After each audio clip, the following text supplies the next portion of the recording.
Aldırğan vaqtыңızda 10 minutlam tayyor bo'ladigan mında o'xshagan İtaliya jib qo'rishni o'rganib oladigan bo'lsangiz, ta'm tilingiz qag'dek ajoyib o'xshaydi ekajimi? Xamir jug'urish ajasiz, mayli mehmonning oldiga chiqing yoki uyda bolalaringizga aytib biring, maqtab turib yeb ketadi. Buni qanday qatdimki, qanamsiz birlikda o'rgandik. Eng avval qunaq yeşil purchaqlardan muvofiq miqdorda tayyorlab olamiz. Uningki piyoz, samsaq, go'sht, ko'k qizil lazlardan tayyorlab oldik. Endi buningga cho'ng ustamning qulul İtaliya jubidan tayyorlaymiz. Uningki İtaliya jubi tetitqisimi bir bo'laq tayyorlaymiz.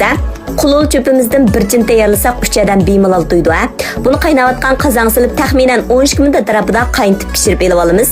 Qozonga azroq moy qo'yib go'shtni silib sarg'aytib bekroq qo'rib olamiz. Uningdan keyin piyoz, samsaqlarni silib qo'raymiz. Uningdan keyin qizartish uchun pandir qiyamidan bir qo'shqa atrofida silib etamiz. Rangini mushunday chiroyli qizartib olgandan keyin ushoq to'g'ralgan pandur yeşil purchaqlarni silib qo'raymiz. Uningdan keyin İtaliya jubi tetitqisidan bir qo'shqa silib etadigan bo'lsak, boshqa tetitqlarni silishimizdan hojat yo'q. Qarmish tamlik chiqadi. Shunchalik yeyishlik. Uningdan keyin oldin pishirib olgan cho'pni solamiz. Ko'k qizil laza qunaqlarni solamiz. Uningdan keyin yarim qo'shqa atrofida tuz silib, yaxshi bir aralashtirib taxsiga asaqli bo'ldi. Qaranglar o'xshab ketganiga. Munda İtaliya jubi qo'rib, mayli mehmonning oldiga chiqing yoki uyda bolalaringizga aytib biring, maqtab turib yeb ketadi. Ta'mi o'zgacha ham pek yeyishlik. O'rganib oldingizmi? Qaynamsiz mitib sinab